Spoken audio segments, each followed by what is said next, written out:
भारत सरकार अधिनियम 1858 के बारे में। इसके पूर्व की कक्षा में हम लोग 1853 के राजलेख के बारे में पढ़ चुके हैं और 1853 का राजलेख आप जानेंगे कि कंपनी शासन के लिए अंतिम राजलेख होगा या किसी भी प्रकार का अंतिम कानून होगा। तो भारत शासन 1858 पर हम लोग बात कर रहे हैं। 1857 की बात करने से पहले थोड़ी सी इसकी भूमिका हम लोग जान लें, इसकी भूमिका थोड़ी सी स्पष्ट हो जाए। 1853 के बाद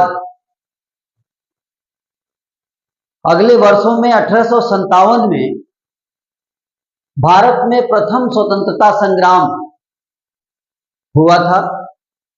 यद्यपि ब्रिटिश सरकार इसे विद्रोह मानती है, लेकिन भारत उसे प्रथम स्वतंत्रता संग्राम के रूप में स्वीकार करता है।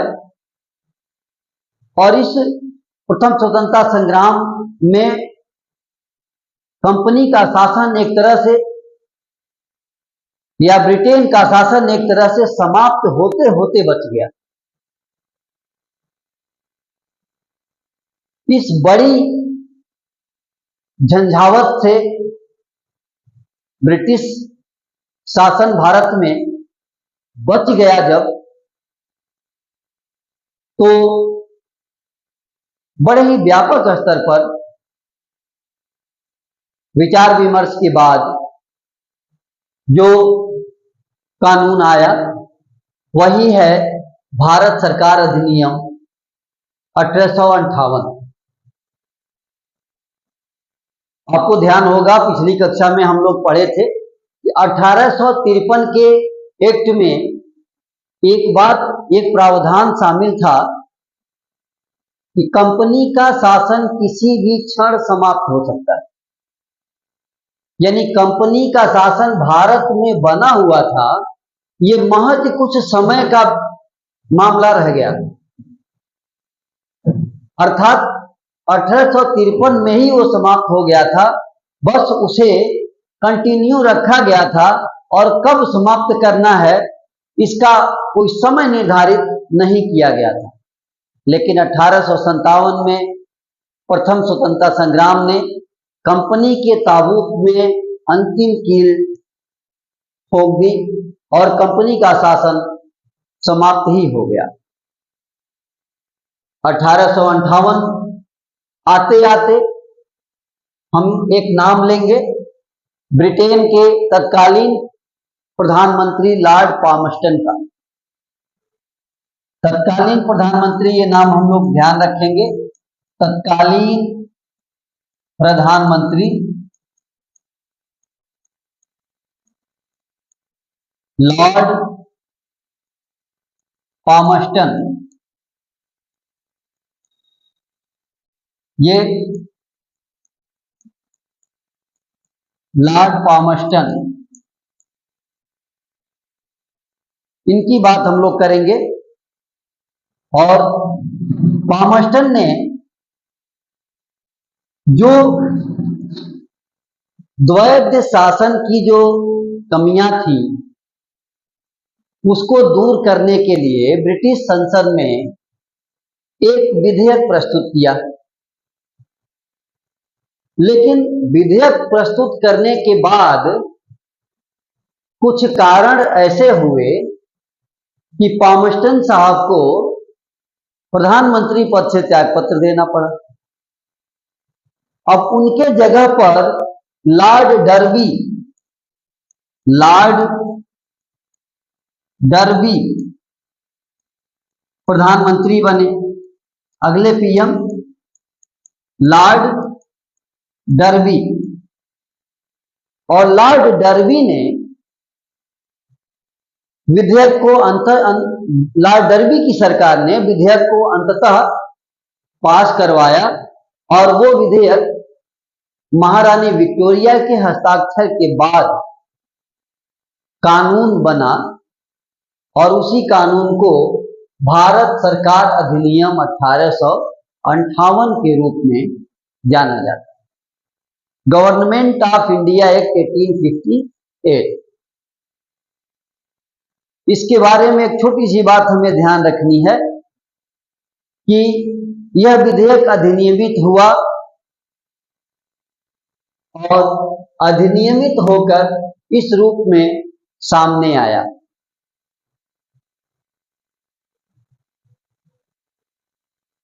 तत्कालीन गवर्नर जनरल, उस समय के जो गवर्नर जनरल थे, तत्कालीन गवर्नर जनरल, जिनका नाम था लॉर्ड कैनिंग।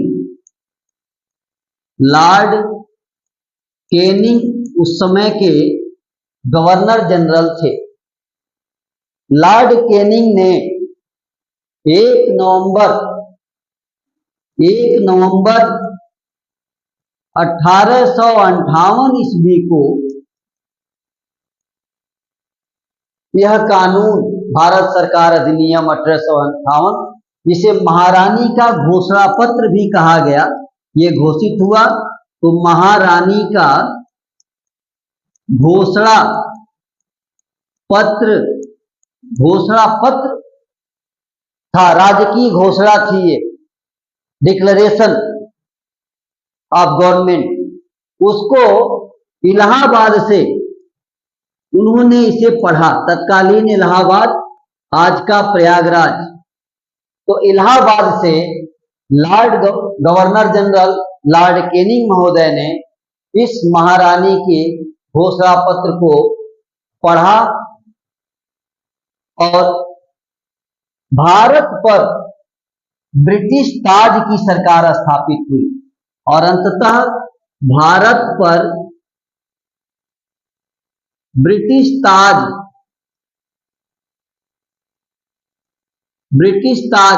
क्राउन की सरकार स्थापित हो गई, या यूं कहिए ब्रिटेन की सरकार स्थापित हो गई, या भारत की जनता अब ब्रिटिश गवर्नमेंट की जनता के रूप में स्थापित हो गई। तो इस प्रकार 1858 की शुरुआत हो गई। अब 1858 से संबंधित कुछ बातें हम लोग जानेंगे। तो सबसे पहली बात जो हम लोग जानेंगे वो ये कि इस एक्ट का उद्देश्य क्या है, क्या उद्देश्य था, किस उद्देश्य से इसको लाया गया। तो सबसे पहला उद्देश्य क्या था? पहला उद्देश्य कि 1857 में जो बहुत बड़ी क्रांति हुई थी, वह क्रांति दोबारा न हो, इसकी व्यवस्था की गई। तो किसी भी क्रांति, यानी किसी भी क्रांति या राजद्रोह को रोकना या होने न देना, इसका प्रमुख कार्य था। इस अधिनियम का सबसे महत्वपूर्ण काम क्या था कि दोबारा से कि कोई इस तरह की घटना की पुनरावृत्ति न हो जाए। ऐसा न हो जाए कि फिर से कोई स्वतंत्रता संग्राम छिड़ जाए और ब्रिटिश सरकार उखड़ जाए। दूसरा उद्देश्य क्या था? दूसरा उद्देश्य था कि भारत का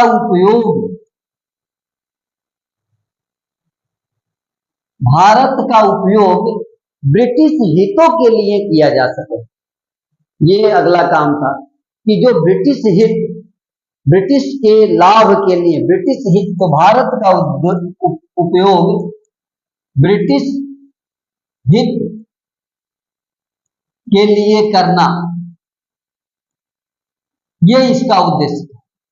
तो दो उद्देश्य आप क्लियर हुए। एक कि किसी बड़े विप्लव की पुनरावृत्ति ना हो, और दूसरा कि भारत का उपयोग ब्रिटेन अधिक से अधिक कैसे कर सकता है, उसकी व्यवस्था इसके अंतर्गत की गई। तो ये दो उद्देश्य लेकर के भारत शासन अधिनियम, भारत सरकार अधिनियम 1898 आया। अब हम लोग देखेंगे कि इस अधिनियम में प्रावधान जो थे, प्रोविजंस जो थे, वो क्या क्या थे, कौन कौन से प्रोविजंस थे, ये अब हमें जानना है। तो सबसे पहले पिछली पुरानी व्यवस्थाएं बदली गई। तो बदली गई उन पुरानी व्यवस्थाओं को जान लें कि दो चीजें थी। एक निदेशक मंडल, आपको पूर्व के राजलेख में ये बात बताई गई है कि निदेशक मंडल और एक नियंत्रक मंडल, दो महत्वपूर्ण स्तंभ थे। निदेशक मंडल खास तौर से पूरे कंपनी को व्यापारिक तरीके से चलाता था और नियंत्रक मंडल अब भारत के प्रशासन को, भारत के विधायन को, भारत की व्यवस्था को चला रहे थे। इन दोनों व्यवस्थाओं को समाप्त कर दिया गया 1858 के शासन में। 1858 के भारत शासन अधिनियम में क्या किया गया, निदेशक मंडल भी खत्म और नियंत्रक मंडल भी खत्म, यानी कोर्ट ऑफ डायरेक्टर और बोर्ड ऑफ कंट्रोल दोनों को हटा दिया गया और इनका अधिकार, इन दोनों का अधिकार जो है, इनके अधिकार उठा करके भारत में जो है भारत राज्य सचिव, इसको दिया गया भारत राज्य सचिव को दे दिया गया। भारत राज्य सचिव यानी सेक्रेटरी को दे दिया गया। वो भी कैसे सेक्रेटरी को, किसको, secretary of state for India, आप इसको कहेंगे secretary of state for India, ये पद बनाया गया और इन्हें भारत राज्य सचिव को दे दिया गया। इस प्रकार भारत राज्य सचिव जो है वो दोनों के अधिकार को इंटरटेन करना शुरू किया। ये जो भारत राज्य सचिव था, ये इसकी जो योग्यता थी, ये तो संसद का सदस्य था, यानी ये संसद सदस्य होता था और संसद सदस्य होने के साथ साथ मंत्रिमंडल का भी ये सदस्य था। तो ब्रिटिश मंत्रिमंडल का सदस्य भी ये था। तो ब्रिटिश मंत्रिमंडल यानी इस तरह से आप देखेंगे तो ब्रिटेन जो है या ब्रिटेन की सरकार पूरी तरह से भारत का शासन करती हुई साफ नजर आएगी। ब्रिटिश मंत्रिमंडल का वो सदस्य था। तो इस प्रकार वो संसद सदस्य या मंत्री, यानी इस तरह से आप कह सकते हैं, तो एक प्रकार का वो भारत का मंत्री हुआ। भारत मंत्री के रूप में वो स्थापित हो गया। तो आपने देखा कि निदेशक मंडल, नियंत्रक मंडल को समाप्त कर दिया गया।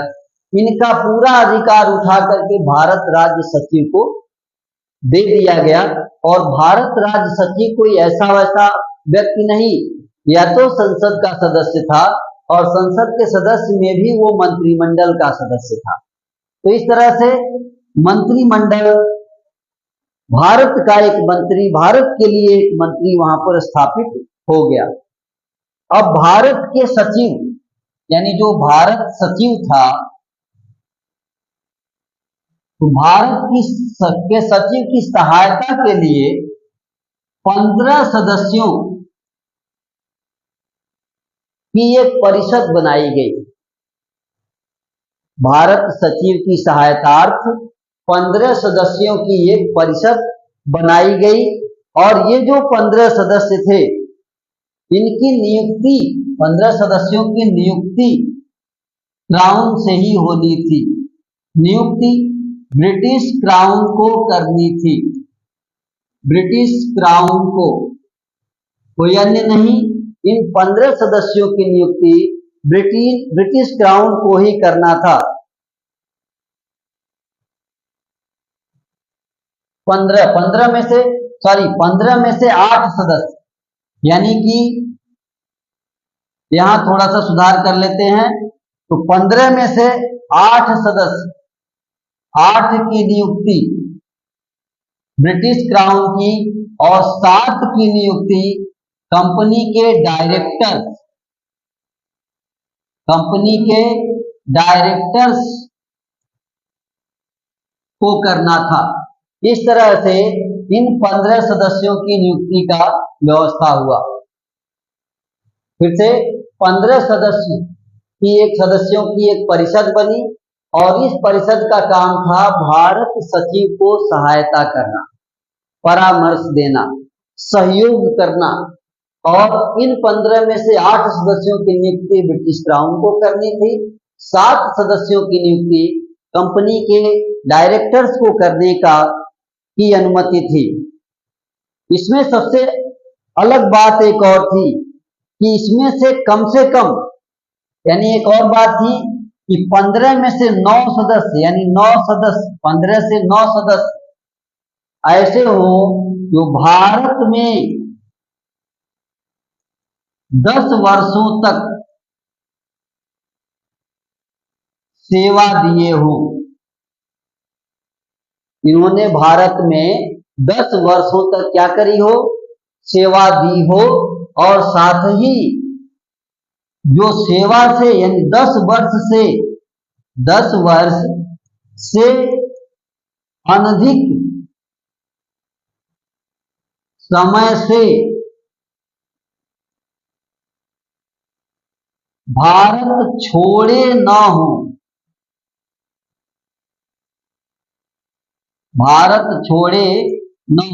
यानी इसका मतलब ये कि ऐसा न हो कि वो व्यक्ति 10 वर्ष से अधिक समय हो गया हो और भारत सरकार की या कंपनी की सेवा करके निकल गया।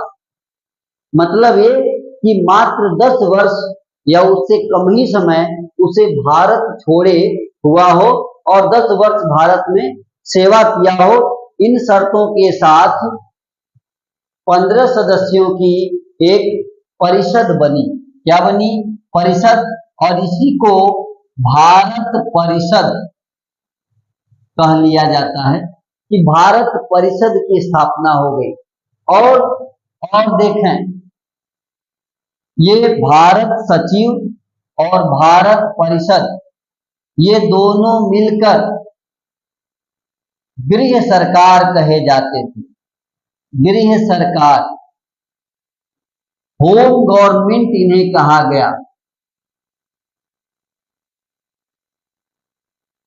तो इस तरह से गृह सरकार की व्यवस्था है। भारत परिषद और भारत सचिव, अगर इन दोनों को मिलाएंगे तो ये दोनों मिलकर गृह सरकार बने। होम गवर्नमेंट का कंसेप्ट आया, गृह सरकार बना दिया गया। इस प्रकार अब भारत की जो व्यवस्था थी, ये सब चीजें गृह सरकार के माध्यम से संचालित होने लगी। इसके अलावा जो इसमें प्रावधान थे, अगले पेज पे चलते हैं। अन्य जो प्रावधान थे वो क्या थे? तो भारत सचिव, अगला प्रावधान इसमें था कि भारत सचिव प्लस भारत परिषद के सदस्यों, यानी भारत सचिव को ले लीजिए और भारत परिषद जो 15 लोग, इन सदस्यों का वेतन भत्ता, भारत परिषद के सदस्यों का वेतन व भत्ते ये भारत के राजस्व से देने थे। ये निर्धारित हुआ कि अब इसका खर्चा, हालांकि ये पहले भी हो चुका था, अब इसका खर्चा भारत के राजस्व से ही देना था। यानी भारत मंत्रालय, जो ब्रिटेन की सरकार में एक मंत्रालय बन गया, यहाँ भारत मंत्री, जिसे भारत सचिव कहलाए, और भारत परिषद जो सहायतार्थ या परामर्श के लिए बनी थी, उनके राजस्व को देने की व्यवस्था भारत के राजस्व पर भारित किया गया। दूसरी चीज कि जो भारत परिषद सलाह देती थी, सलाह जरूरी नहीं कि भारत परिषद के सलाह को भारत सचिव मान ही ले, नहीं भी मान सकता था वो परामर्श देने का। उसके अलावा भारत सचिव भारत परिषद के सदस्यों को हटा नहीं सकते थे, लेकिन सलाह मानने के लिए वो बाध्य नहीं था।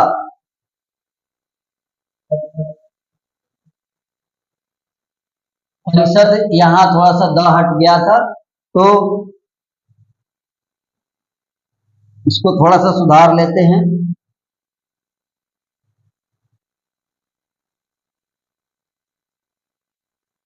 तो इस तरह से भारत सचिव वो प्रमुख रूप में भारत की सरकार, भारत की ब्रिटिश सरकार, ब्रिटेन की भारत सरकार को संचालित करने का की रोल उसका हो गया।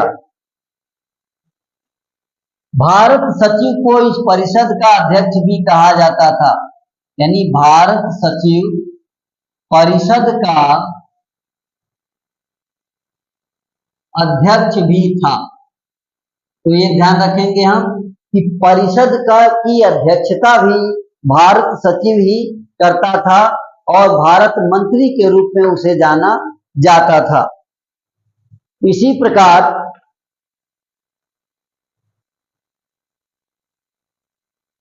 कोई भी निर्णय वो बहुमत से लिए जाते थे, बहुमत द्वारा।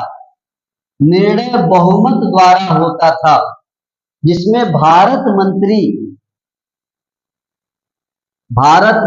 जो था, भारत सचिव, ये वोट देता था, वोट दे सकता था।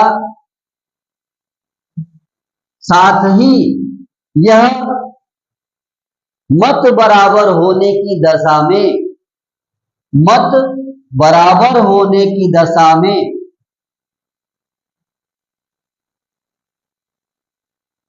अगर मत बराबर हो गया तो मत बराबर होने की दशा में निर्णायक मत भी देता था, निर्णायक मत उसे देना था। तो कास्टिंग वोट जो था वो भी उसको देने का अधिकार था, तो कास्टिंग वोट भी वही देता था।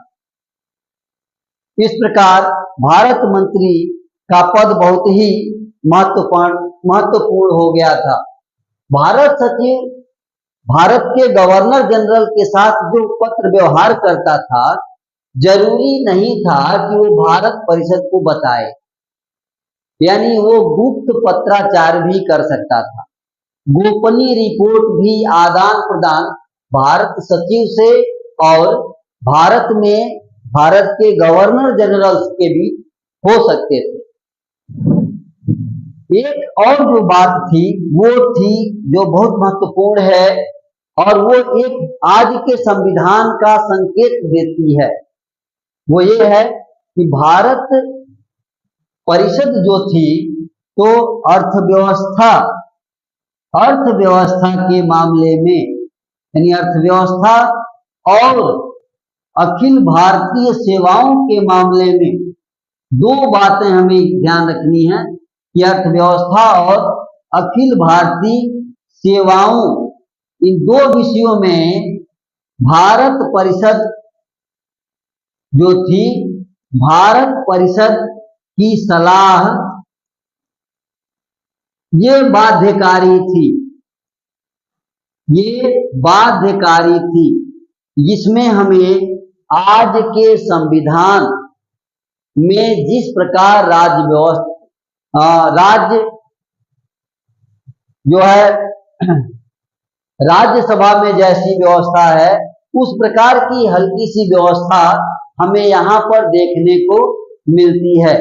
इस तरह से कहा जाता है कि इस भारत सरकार अधिनियम से हमें संविधान के दर्शन होने प्रारंभ हो जाते हैं। इसके साथ साथ जो भारत सचिव या भारत मंत्री था, उसका एक और काम था कि वह अपने कार्यों की वार्षिक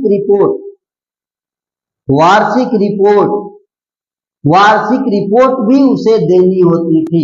यानी वार्षिक रिपोर्ट देना यह अनिवार्य कर दिया गया था। तो वार्षिक रिपोर्ट ब्रिटिश संसद को, किसको देता था ये? ब्रिटिश संसद को देना अनिवार्य हो गया था।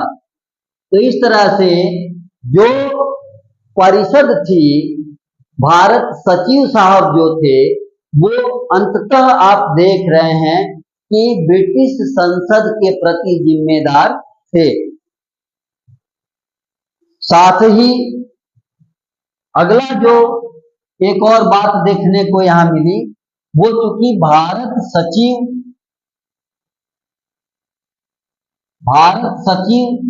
के आदेशानुसार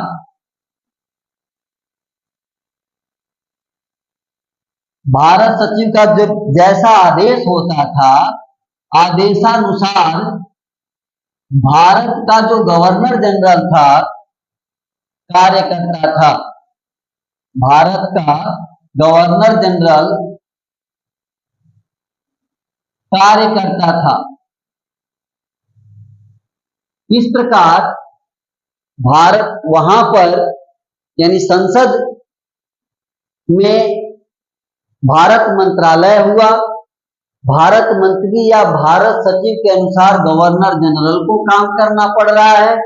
इस प्रकार सम्राट की या महारानी के प्रतिनिधि के रूप में गवर्नर जनरल काम करने लगा। इस प्रकार ये गवर्नर जनरल किसके? तो क्राउन यानी प्रतिनिधि हो गया, क्राउन का प्रतिनिधित्व करने लगा। जैसी सूचना, जैसा आदेश, जैसा निर्देश, निर्णय उसे प्राप्त होते थे, गवर्नर जनरल को वैसा करना पड़ता था। इसलिए गवर्नर जनरल जो था, अब इसे प्रतिनिधि भी कहा जाने लगा और प्रतिनिधि को वायसराय कहा गया। वायसराय कहा जाता था, वायसराय। इस प्रकार गवर्नर जनरल अब वायसराय हो गया। तो गवर्नर जनरल का पद गवर्नर जनरल के साथ साथ अब वायसराय कहा जाने लगा। ये प्रश्न आपको ध्यान रखना है, ऐसे प्रश्न बार बार आए हैं कि वायसराय क्यों नाम हो गया। तो इसलिए हो गया क्योंकि गवर्नर जनरल सीधे सीधे क्राउन का प्रतिनिधि हो गया और क्राउन का प्रतिनिधि होने की वजह से उसके नाम में वायसराय शब्द आया।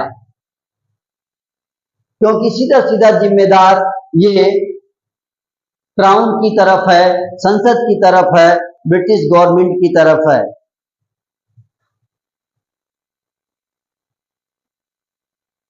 साथ ही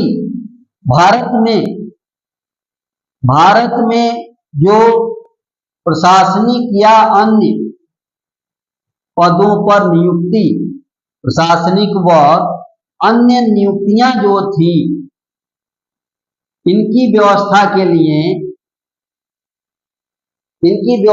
लिए सीधे सीधे वायसराय को नियुक्त करने के लिए सीधे सीधे सपरिषद भारत सचिव नियुक्तियां ये किसके जिम्मे आई? तो सपरिषद भारत सचिव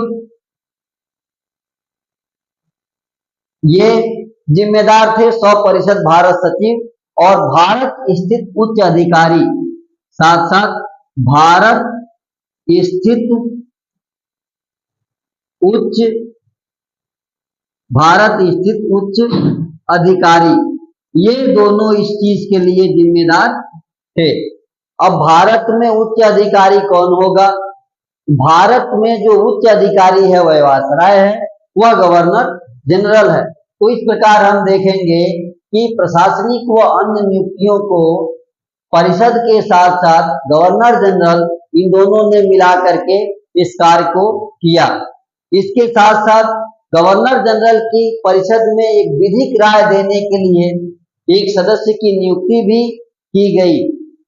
यानी कि गवर्नर जनरल, एक और जो व्यवस्था वो ये कि गवर्नर जनरल की परिषद में विधिक राय के लिए एक सदस्य की नियुक्ति, विधिक राय हेतु एक सदस्य की नियुक्ति, यानी विधिक सदस्य जिसको आप कह सकते हैं एडवोकेट जनरल, आज की तरह एडवोकेट जनरल। तो एडवोकेट जनरल की नियुक्ति भी इसके लिए की गई और ये नियुक्ति करने का काम था, ये नियुक्ति सम्राट को करना था। तो एक सदस्य की नियुक्ति कौन करेगा? यहाँ नियुक्ति करेगा सम्राट। तो सम्राट को ही ये अधिकार दिया गया कि सम्राट ही इस विधिक सदस्य की या इस विधि सदस्य की, एडवोकेट जनरल की नियुक्ति करेंगे।